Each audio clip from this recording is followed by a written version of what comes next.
chat groups and things, if there are these terms that come up, probably just having a record of all of them, or as many as possible, and just seeking out which ones you've heard before, and say, okay, I've heard it 5 times, I've heard ETFs 7 times, and so I'm going to prioritize ETFs when I go over to Investopedia, because I don't know where to start from. It helps you decide which terms you want to study first, when you use things like Investopedia. But I know it can be quite daunting, but that really helped me, over time. Awesome. Okay. Oh, that's good. I hope we've captured that. And if you can also type it, that'll be great, so people can look at and just take it home with them. Any more discussions on investments, in particular agriculture as well? We've been hearing a lot about that, and how it's going to be the next economic boost in Africa. Does anyone want to discuss on that, or have any insight towards agriculture and investing, and how one can start, or even real estate as well?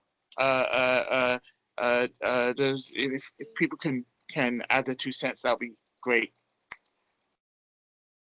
Just before anyone jumps in, I have a question related to that, which is around, I don't know what they're called, whether it's Farm Crowdy or Crowdy Vest, and similar types of, I guess what they call them, platforms, where you put some money in, which they invest into agricultural businesses or activities, and you are able to get a return. I'm just curious if there's anyone on the call that's had real world experience with that and can maybe point out some of the downsides, because it's often very easy to hear all the good stuff when you look on their website and from others, but if there are any negative aspects to it, or things, any gotchas or anything you should be worried about.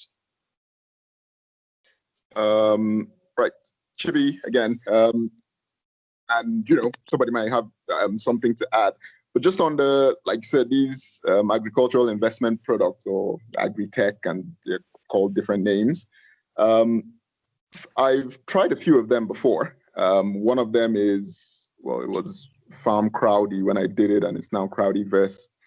They paid out, and that's great. But I hear what you're saying in terms of concerns. Personally, what I do like to look at is the failure scenario. So what if it doesn't go according to plan? And so before I do invest, one thing I like to check is that the company is insured, or the investment is insured. So a number of them actually get the funds insured. So in the worst case, even if you don't get the gains, your capital is protected. And remember that anybody can put the image of an insurance company on a website, so that you see something that says insured doesn't actually mean that it's necessarily insured. The extra step that I take is I call insurance companies and just say, oh, hi, I'm trying to find out about your insurance product with Crowdy Vest, or I pretend that I'm actually trying to set up something like that agricultural product, and see if that insurance company is open to having that kind of conversation, because they do something similar. So, okay, I'm trying to set up an agri-tech company. Do you guys insure products like that? Do you have any experience with it? And see whether they say, oh, yes, we do this, and we do this for Crowdy Vest. And, that sort of gives you that confirmation that, yes, these guys actually know about this thing, they are aware of it, and it's legitimately done. So that insurance is one of the big things for me, even if I don't end up getting the profits, as long as my capital is protected. And there are a number of them that are not legit out there, so we know, but how you find out which ones they are, I've not had any personal experience with any that weren't, but I know people who have. But yeah, so that's, insurance is one way I would say people really need to look at. And returns. The returns, I think you need to look at a number of them that exist and check that the returns are on par. If somebody is offering you, 20% on maize in 6 months, and somebody else is offering 60% on maize, it's not to say that, one is legit and the other is not, but, you do need to ask yourself the question, why? Why is one person able to achieve this? And if you need to call the company and ask that question, then I think you should. So that's my tip for that one. Okay. That's really helpful. Thanks for that. I see you really did some detective work there, but it's something I'll take into the future. I think it sounds well worth doing, especially in, let's call Nigeria a high risk place to invest occasionally. So someone just asked, someone said I have experience with crowdfunding, and do you want to provide more insight? Yeah, Metro Bank is really good. I like them. They go ahead. were just clean. It's easy to make a PAYE. It's easy to close. Hello. Very easy. Hi. Okay, I'm not sure who is talking, but I was the one who actually said I have an experience with CrowdInvest. Okay. Yeah, my name is KK Bongos. Well, I live in Abuja. I actually do. Thank you. I actually do. What's your background, KK? My background is very interesting. I have, well, in the agri sector, I've actually worked, I consult with the Ministry of Agriculture, although it's specifically working on a rural development program, helping them develop their businesses in agriculture, especially post-harvest. Well, that aside, I've taken that. Actually, when CrowdInvest had started, I also had my own questions about the legitimacy of their business, and I did take some time out to study them. I did go do my own research also to see who was investing, who was insuring, and so far so good. When I decided to start out with just like 20,000 naira, and my money actually comes back on time. And when I did my own little bit of calculations as to how much one will need to invest and how much should come back, it made sense with the kind of returns that we should be able to get. And I don't know, I mean, I don't work for CrowdInvest, but at least there was, I was able to attend an event in Dubai where I got to meet them, and they've got quite a lot of validation from the Dubai Chamber of Commerce. So that's, and I've been getting my money exactly what they tell me I'm going to get. I get it on time. I don't have to prompt anything. So can you share the links so we can look at it as well? Hold on, I need to mute people. Sure.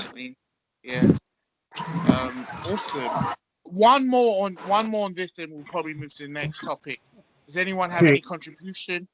Can you guys hear me?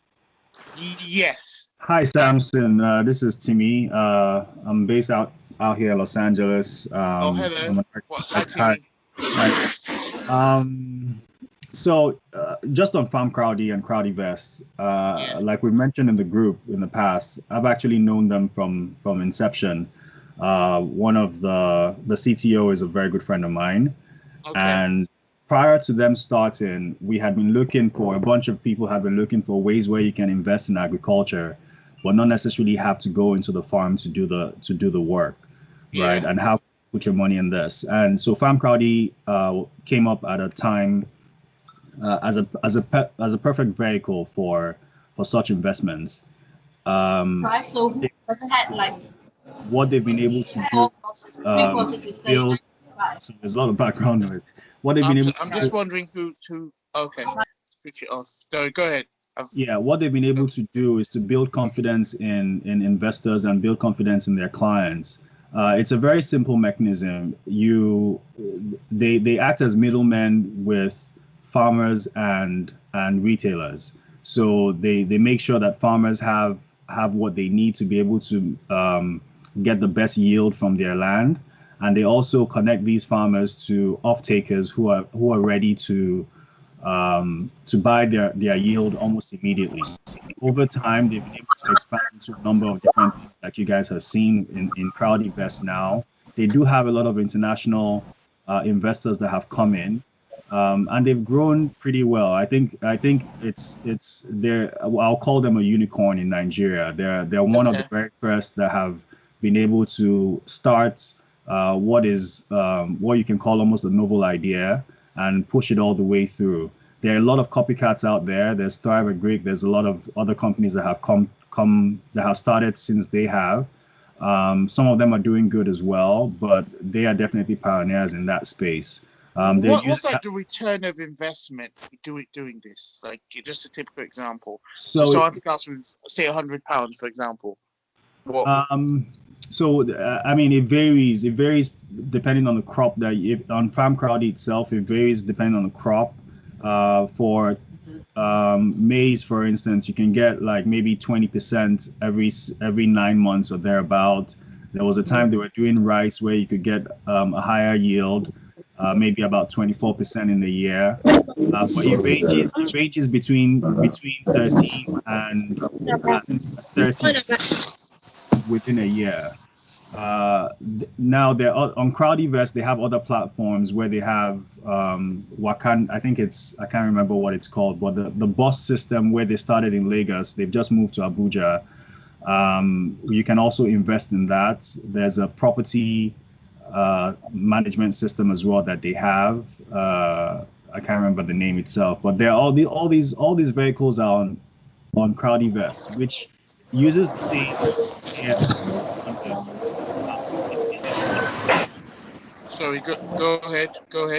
Crowdfunding in industries where not normally give you kind of finance or capital that you need to be able to grow. They have found out that there are a lot of people that will rather that are ready to put that money in, and just created that vehicle for people to be able to do that. Your returns are swift, and the longer you keep it with them, the better your returns. Okay. Yeah. Okay. Hello, everyone. My name is Yemi. Can you all hear me? Hi, Yemi. I just want to quickly chip in before we move to the next topic. Okay. I currently invest in agriculture in Nigeria. I develop large-scale agricultural projects, and I can speak to. Been working for the last few months. I don't know. I'm really trying to mute everything. Can't do. Yeah, go ahead. Right. So I'm currently managing director of Dula Agro Services Limited in Nigeria, and we develop large-scale agriculture projects in rice, cassava, and aquaculture. We're also in the process of developing some projects in sugarcane. So what we do basically is we work with state governments, and we collaborate with the state government, and we create large-scale projects, 2,000, 3,000 hectare type projects. And most of these projects have farming attached to it. So in terms of investing in primary production, which is the farming aspect, there are opportunities for individuals to actually invest in primary production, particularly in cassava. I have a live project coming up in Delta pretty soon, and the return on investment is, very, very good. It's between 23 to 28% per annum. Depending on the exact location you want to look at and the exact value chain you want to invest in. So, looking at what Farm Crowdy does. Hello? Yeah, well, yeah. Sorry, go ahead. So Farm Crowdy definitely are. We collaborate with companies like Farm Crowdy who aggregates these smallholder farmers, people like Babang. Hello? We lost him. Okay. Well, we'll come back. I think just to keep in time, just to stick with time, I think we should move to the next agenda item. So just bringing that out. Okay.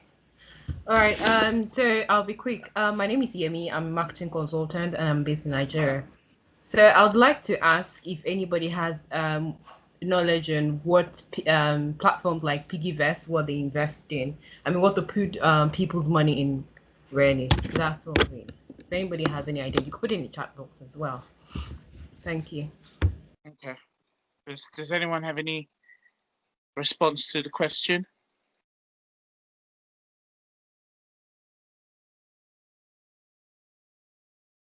Okay.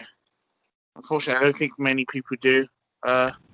Sorry, I'll just pitch in real quick. PiggyVest is actually, I mean, from what I know, they look for a variety of vehicles to invest in. FarmCrowdy was actually one of the people that they approached to invest in, and they're looking for. So it's not a one-stop shop anymore. It's whatever they believe can make them the best returns.